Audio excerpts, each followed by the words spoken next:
It's time for the Brouhaha Sports Show. Brouhaha Sports with award-winning sports writer Dale McKee and co-host Marshall Wood. Talking sports with the legends of the game and famous sports personalities. Brouhaha. Now to Marshall and Dale with tonight's guest. Good evening, everyone, and welcome to the Brouhaha tonight. July is getting in full bloom, and man, it's hot out there. Dale, how are you doing, and what you been up to as of late? I've been traveling. You've been traveling. Where you been? I cannot reveal that. Okay, I understand. I tell you what, you did find time in your travels, though. I see to write your article that I always look forward to seeing every week, your sideline view. Yeah, I just threw something together there. You know, How did it sound in the end? Well, it sounds good because it's talking about something that I really think a lot of, and that's football. I see here where you're talking about, how you say that, athlon sports. Is that how you pronounce that? If you want to say it like that. How do you say it? I say it probably the same way. Same way? Yeah. Well, boy, I'm doing good. Hey, look, how you like this stopwatch I got? Hey, that's real sporty for a sports show, ain't it? Is that going to keep you off of this? I mean, That's going to tell me when to tell you to shut up. Okay. I got my finger on the button. I can go any minute. Hey, sometime I have to have help. You know, my mama, God rest her soul, she was a sweet, dear person, and she loved to talk. And a lot of times she would look at me and she'd say, "Help, I started talking and I can't shut up." I kind of inherited that from my dear, sweet mama. But anyway, we digress. Tell us about what's going on with your sideline view. There's a lot of football stuff you're talking about in here. Well, you know, it's kind of in the middle there. You know, we've got in the college sports world, which most Mississippians like to keep up with. You know, some like to keep up with Major League Baseball. Atlanta Braves are really, really hot there. You know, they got a big series this week against the Mets, but I really didn't want to talk about that because I figured if they were real true fans, they'd be watching them games anyway. Yeah. I wouldn't have to lead them to the trough. But anyway, you know, I did a preview about the Ole Miss, Southern, and Mississippi State football predictions. Yeah. By some experts. And all of them should have a win. Well, I say that. Southern Miss should improve a couple games. You know, they were 3-9 last year. They're saying they could get up to 5-7 this year. And upset along the way, they could, you know, and that'd be a good step for Will Hall in his second year. You know, get 3 this year, 6 this year, maybe 9 next year. You know how that goes. Yeah. 12 the following year, 15 the following year. That's just all you got to do is show up. Yeah. So, anyway, Ole Miss is, you know, they are in a predicament. It's going to be very hard for them to win 10 games again in a regular season. But there is an outside chance that, you know, a lot of people are predicting them around the 7.5 range, which means they could win 7, they could win 8. And State's the same way, but State's got a tough schedule. They got a lot of road games, and they got Georgia coming in for homecoming. Yeah. Not for homecoming, for a home game. So they've got a little tougher schedule than they had last year. But a lot of the predictions are like for an Ole Miss, and I won't say long, but they're saying Ole Miss will be 7-0, you know, first 7 games, you know. And of course 4 of those are non-conference. They got Kentucky, Vanderbilt, and Auburn, you know. So they're predicting 7 wins because they got Kentucky at home and Auburn at home. I think they got Auburn at home. No, they got Auburn on the road. So they're supposed to be 7-0, but Auburn's a tough place to play. And so then the last 5 games, you know, they got the Alabama, the A&M, the LSU, Arkansas, and Mississippi State.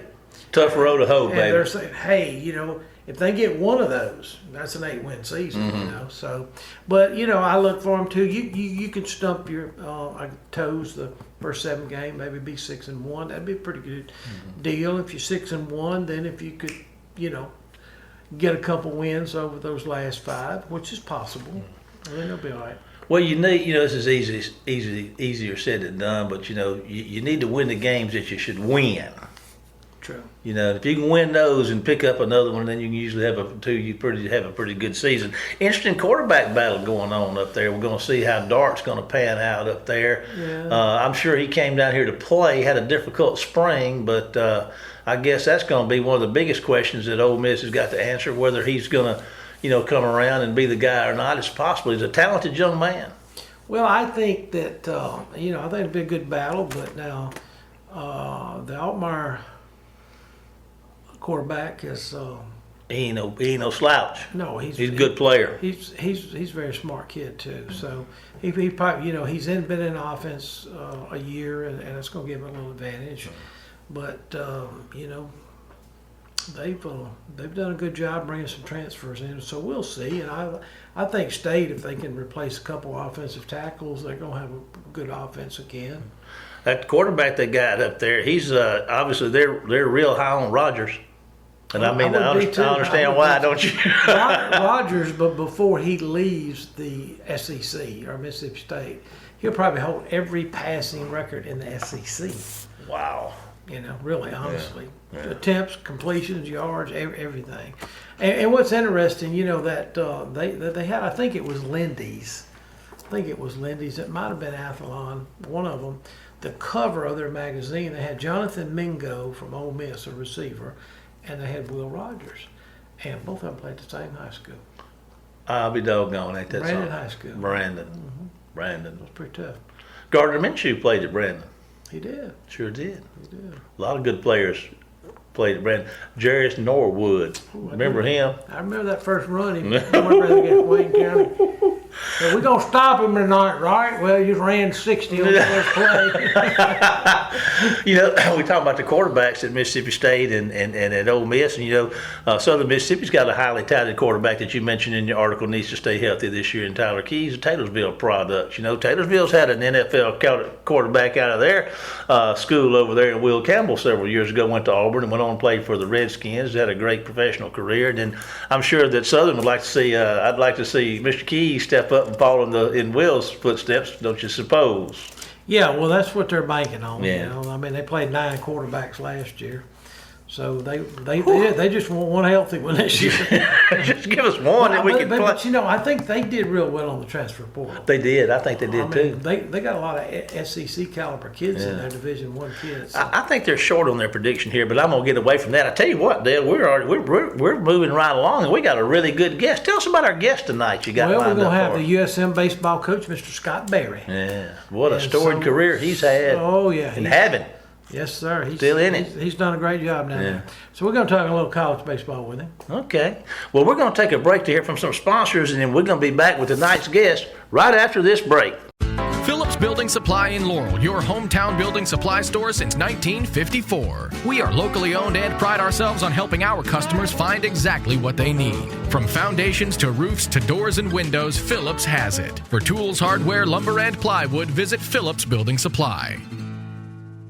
Welcome to the show, Southern Miss baseball coach Scott Berry. Coach, how are you doing today? I'm doing fine. Thanks for having me on. Is it hot enough in Hattiesburg? I'll tell you what, it has been. We started a kids camp today, and luckily it was from 9 to 12, so we got out of there for the middle of the day. Heat got us, but even with that being said, it was really hot this morning. But those kids had a lot of energy, and it didn't slow them down a bit. Well, that's fantastic. What talk about your summer camps for a minute, because we have listeners that are within driving distance. What kind of age groups do you have down there, and how many camps would you have during the summer? Well, right now we have our second kids camp that's going on, and it's for ages 5 to 13. So we have about 80 campers out here. We had one earlier in June that had a little over 100, about 110. So well attended and a lot of good response. People coming out. Kids seem to enjoy it. And of course, we're trying to teach them the fundamentals of baseball and how to play it the right way, and try to put those building blocks together as they're young, so they can move through them as they get older. Well, that sounds really, really good for somebody that aspires to play baseball, even in high school. To at least know the fundamentals. I'll be taught the fundamentals in the right way. Well, listen, let's recap the 2022 baseball season. Did you, going into the season, feel like the Golden Eagles would win as many games as they did and go as far as they did? I know that's always a hope as a coach, but, I mean, did you think you were, a lot of people compared you to the 2000 and, was it the 7 team that went to the World Series, 2007? 2009. 2009. Okay. Yeah. I got my odd numbers wrong there. You know, Dale, I honestly don't know if I ever have a good feeling about the start of the season. I guess there's just so many unknowns and variables that can enter into it, from just injuries and everything else that can come into play to affect the season. But, you know, I did know that we finished the year last year in 2021 in that Oxford Regional, taking Ole Miss to the championship game and really playing well, only to fall short 12-9 in that game up there in 2021. But I was hoping the momentum that we had and those players that we returned, which was a lot of them into the 22 season, would carry over. And, man, I think it just did, honestly. I mean, the leadership that we had with our kids and everything that played into this year from last year, those guys did a remarkable job. And I tell people all the time that talent will only take you so far, but chemistry will take you farther. And I really felt like that was the key to our season this year and our team. We had tremendous chemistry, and we had it at a very early stage of the season. Well, you know, one thing I noticed about your team this year, you know, when people would ask me, you know, especially when you're on that hot streak and had the winning streak, they asked me my opinion on it, and I said, well, they look like an SEC pitching staff for sure. And I mean, you had a great rotation down there. Well, we really did. You know, those three young men. Of course, we went out with Hall on Friday and Riggins on Saturday and Waltrip on Sunday. Those guys never missed a start, except for Hall. You know, I would say that the first 4 Fridays, Ben Etheridge held those 4 Fridays down. But then once we started the 5th weekend, which opened up conference play, that's when we had planned to move Tanner Hall to that Friday. We really felt like that he was our number one pitcher, and that was the guy that needed to start the weekend series from that point on once we started conference. Well, listen, as far as the season, what was your, I guess, did the winning streak put any pressure, extra pressure on the boys, or they just kind of understand that at that age, of college age, that, hey, you're going to have your ups and downs like riding a roller coaster at times?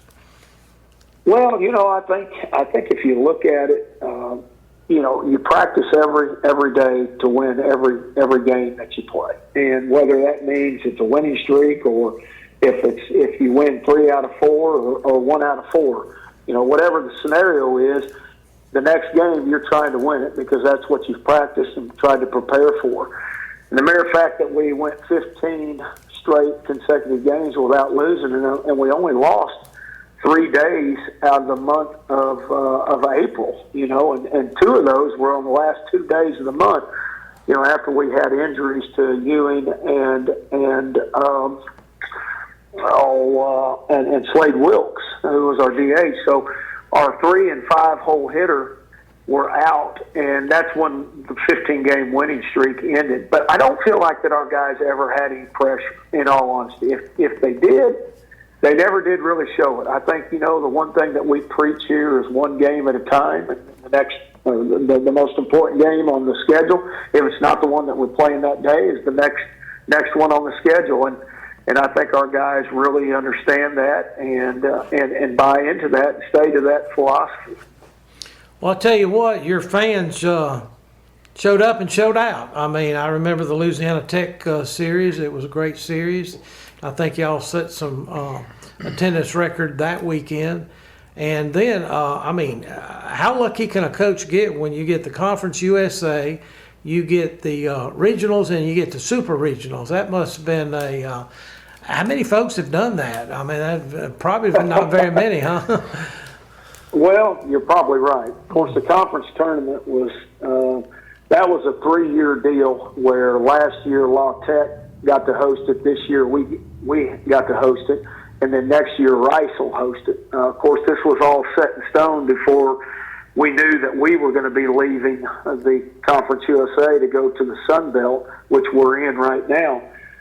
So that was a given. We knew we were going to do that, but you know, the body of work that we had to do throughout the course of the season to position ourselves for the committee to consider us as a regional host, which there's only 16 of those, is pretty remarkable feat for our program to be able to do. It's only the third time in the history of Southern Miss's program that we've been able to host a regional. But, to be able to win that and beat LSU here on our home field and then be given the opportunity to host a super regional, which we've never done in the program history, only to fall short of our goal of going to Omaha by losing to Ole Miss in that super regional. But still, you're right, to line those up, conference tournament, regional, super regional, to look at the economic impact and the money that was brought into the Hattiesburg community. I know there was an article that was written by the Hattiesburg American, and the numbers were still coming in, but at that time, those 3 weekends had brought in over $20 million into the Hattiesburg community.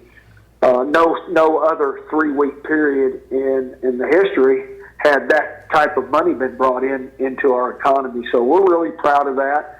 We believe that we're Southern Miss is a part of this community, and this community is a part of Southern Miss, and we feed off one another. Well, you sure do. Well, so what does a baseball coach do as far as recruiting? People have asked me that. When do you guys really get out? Because during the season, you probably don't get to see that many high school games. Do you have somebody designated for that, or do y'all just kind of get out in these summer showcases? No, it's all summer. I mean, my guys are on the road right now and have been on the road since we ended the season. So the only time we had a dead period where we couldn't go on the road was right there at the 4th of July. So we've been very busy with the recruiting part right now.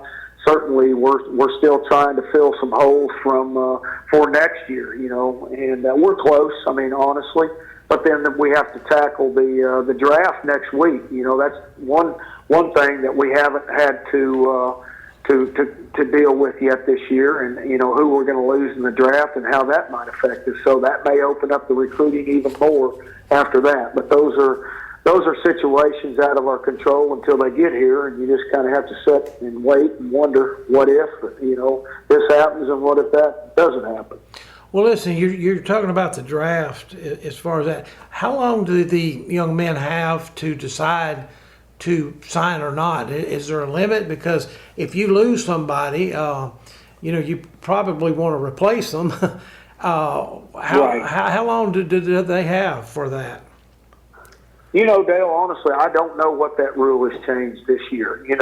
They've moved the draft back a week from last year. It used to always be the second week of June, which was fine with me because then, you'd have an idea who you were going to have to replace and who was going to stay with you. But then last year they moved it to the second week of July, and then now this year they're moving it, I believe it's the 17th and 18th and 19th. So they pushed it back even more of a week. So they won't have very long, I wouldn't think, just from the mere fact, school's going to be starting. So one way or the other, they're going to have to make that decision to move on. But I can't give you the specific date on that. Yes. All right. So how does, we've talked to Coach Ladner about the transfer portal and things like this. How long do the guys get now after the season ends? Is there a deadline for baseball, like say June 30th or July 30th, or how long before they can put their name in the hat? Well, there's two different dates here. One is if you're in the transfer portal before July 1st, which is midnight of June 30th, basically, or 11:59 of June 30th. If you're in the portal by then you can transfer and not lose or have to sit out a year. You can transfer and be eligible immediately. Anything after July 1st, you have to sit out a year unless you go through an appeal process with the NCAA, which then a waiver would have to be issued for whatever that circumstance deemed necessary for you to be eligible and not have to sit out a year. So right now, anybody that tries to get in the portal, that's what they're going to have to be battling as a decision, and not a quick decision. NCAA doesn't really, they don't decide on anything very quick. So, that you run a risk of getting close to school before you ever know if the kid's going to even be eligible. Well, it just seems like it. That's a good point. But it just seems like so hard to be in your shoes or the other coach's shoes. Do you use the transfer portal more as a, I guess a remedy for the moment, and maybe the high school kids are your future? And it just seems like that the high school kids, and even in Mississippi, we got such a great JUCO programs that a part of those kids are kind of getting left off too, and so. Well, they are, and I think you're exactly right. I think the portal is used as a quick fix in that situation, and so where your high school kids are going to be more your developmental, bring them along. I think you look at the stage of your program, and maybe the portal maybe becomes something that you use after some of your own kids get in the portal. So people, I've listened. The portal has changed in the last couple of years. At one time, I think you could have said the reason they're in the portal is because they're not playing where they were. There's a reason why they're in the portal.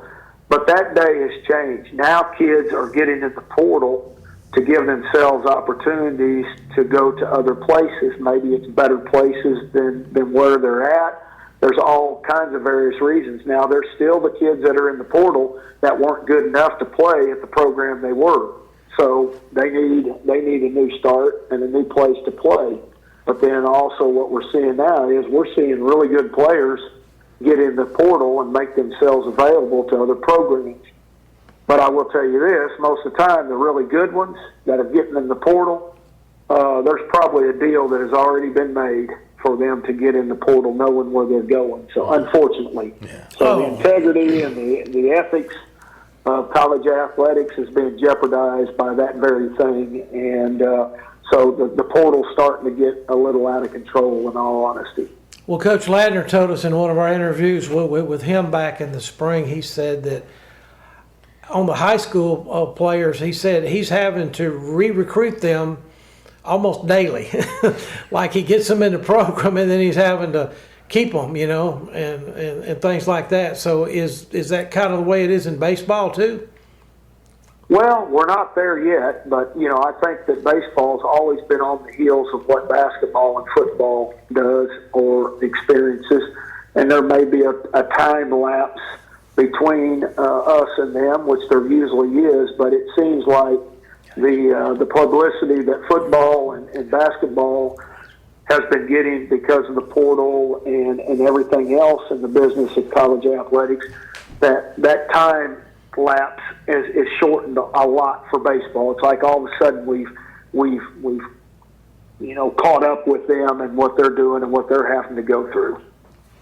Coach, this is Marshall. I want to ask you a couple of questions, and I want to just kind of say, let's look at your agenda, your timing, the things you're going to be doing with your program, say now until season starts next year. Just give us a quick summary, if you can, about what your program, what you will be doing is from a program standpoint between now and the next season. Well, school starts August the 22nd, so we'll have our first team meeting on August 21st, and we'll lay the groundwork, and usually that first week they're on their own. They'll have to take physicals if they haven't already taken it, and be cleared to do workouts, and then we'll start introductory to them with the weight room, which is a big part of our development here. We have our own weight room that we opened in 2015 here at Pete Taylor Park. That is ours 24/7, and we take great pride in that weight room, and our strength and conditioning coaches do an outstanding job at that part of the development of our student athletes. But then, of course, we'll start our 4-on-1s or small group work is what they call it. And then that'll take us into October where we'll start our team practice, which will finish up there the weekend before Thanksgiving. So in the fall, for us is like spring training is for the big league clubs in the spring. All of our spring training is in that fall training period. And then when we get back from Christmas, I mean, it's no time. And we're on the field. February's here and opening day, and we're rolling. So things go really quick. But from now until school starts is just trying to finalize the roster, and we don't know what that is quite yet, just what I've alluded to earlier. Right. With the draft still in our future here, we don't know what's going to happen. So we'll take that pretty much all the way up to a couple weeks before school starts, honestly. Second question is, thank you for that, Coach. And the second question is that I got is, moving to the new conference. Talk to us a little bit about Sunbelt baseball. I mean, you've been in the CUSA, and now we're changing. Talk to us about what we're going to be looking at and what you think about the new conference and the people you'll be facing. Well, I think Conference USA baseball was really good. I think that everybody kind of judges CUSA on basketball and football, and they don't really look at what I look at, and that's the baseball component. But you look in the 21 season, we had 4 teams in the top 25 at the end of the year. You had 4 teams that were all in regionals. One of them hosted a regional, La Tech. 2 of us should have hosted a regional. Old Dominion should have hosted a regional in 21, but they didn't. Their athletic department didn't put in a bid for it. Otherwise, they would have. But Conference USA baseball has been really good. Sunbelt baseball in 21, they had one participant in the NCAA tournament, and that was South Alabama because they won the tournament.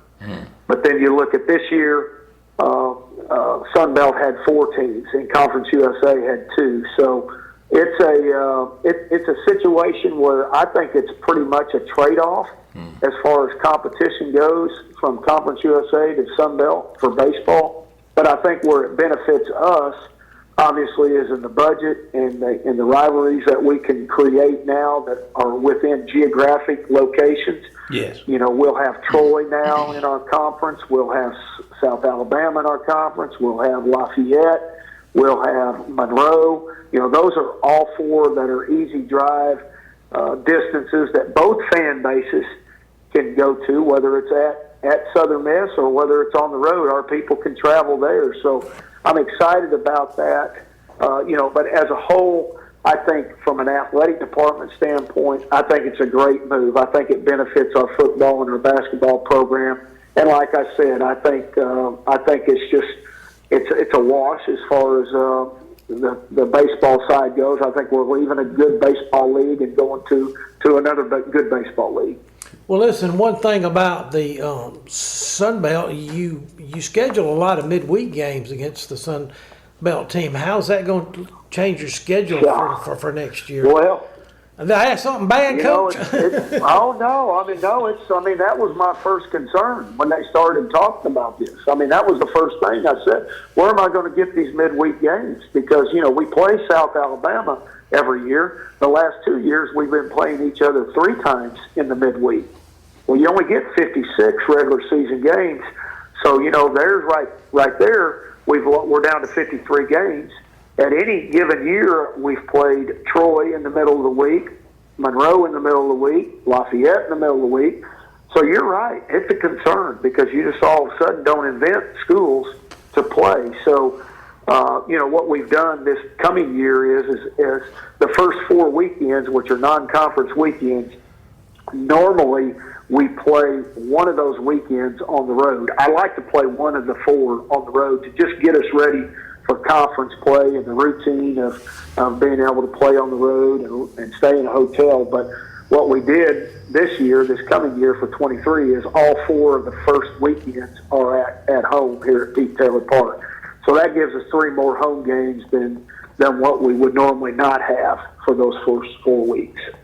Well, what about, a lot of fans, even in football, I know it's football and baseball more, but like La Tech, I'm sure you're going to play them in a weekend series, maybe if you can schedule that, right? Or Probably not going to do a weekend. I think what we're going to do, and he and I have talked about it, and that's in 24, is playing midweek, doing a Tuesday, Wednesday, a double midweek, and then alternating it each year. And, we used to do that with Mississippi State all the time. Every other year, one of us would be playing at the other one's park for 2 midweek games, a Tuesday, Wednesday. And we got away from that. Now we just play state one time at Trustmark. But Tech, we're going to start doing the 2 midweeks, and that'll help us both in midweek games. Sure, that's always been a great rivalry. Well, one last question, and I know it's really not a Southern Miss question, but were you surprised that Ole Miss left Hattiesburg and came home with a World Series trophy? Were they? I really wasn't. Really? I really wasn't. I tell people they were the number 1 team in the country at one point, and they were really playing good at the beginning of the year. They had they went through their valley for quite a while, and nobody really gave them a chance. I think, and just from an outsider looking in, one statement that I made to you earlier in this conversation is that talent only takes you so far, chemistry takes you farther. And I think that summed up maybe what was happening with Ole Miss, because they always had the talent. I mean, the talent was there, and it enabled them to be the number 1 team in the country there to start the season. But, was the chemistry there? Was everybody on that team pulling in the same direction? And a lot of times, a lot of talent, you start clashing, and it becomes a volatile environment where people are just thinking about themselves instead of each other. And, sure. At some point, you cross that road where you got to make a decision. And I think that's exactly what happened when Ole Miss was the last team in to get a regional. That's when that team basically came together and I think said, hey, we need to start all pulling in the same direction. And they did. They went to Miami, won 3 straight games, came to Hattiesburg, won 2, went to the World Series. They won 5 of 6 there. Got beat by Arkansas the one time and forced an elimination game, and they won that. And then, of course, they win 2 games straight there in the championship series to win it. And so in that postseason run, they went 10-1, which enabled them to have a national championship, and rightfully so. They played really, really well. I know in the post game of the Super Regional, one of the announcers, one of the media people asked me, "What do you think Ole Miss's chances are of winning a national championship?" And I said, "Well, I think all 8 teams feel good about it now that Tennessee got eliminated." Yes, sir. And I think they did. Yes. I think everybody was like, "Holy cow!" Yeah. And I was the same. Of course, I looked at Tennessee like I did Mike Tyson. I didn't think anybody was ever going to beat Mike Tyson. Yeah. I didn't think there was ever going to be a person beat Mike Tyson. But they did. Yeah. Yes. And I think it was kind of the same way with Tennessee. Nobody thought they'd ever get beat, but they did. That gave everybody new life in Omaha. Most definitely. Coach, we really appreciate your time. We know you're busy, and this is a kind of a relaxing time for you too, a little bit, but we do appreciate you, and you just brought a lot of great memories to a lot of Southern Miss fans in the area this year, and hopefully they'll be back for you in the spring when we start this again. And anyway, congratulations on a great season. All right, Dale, Marshall, thank you very much. Appreciate it. Thank you, sir. I'm going to sign us off, and just hang on for a minute, Coach. We'll be right back with you. But for right now, I want everybody to be sure to stay tuned for coming to next week. Same Brouhaha time, same Brouhaha channel. Remember to check us out on Facebook and YouTube at the Brouhaha. Enjoy the rest of your week, but we know what time it is. It's time to say goodbye, Dale. Goodbye, Dale. Take us out of here, Jamie.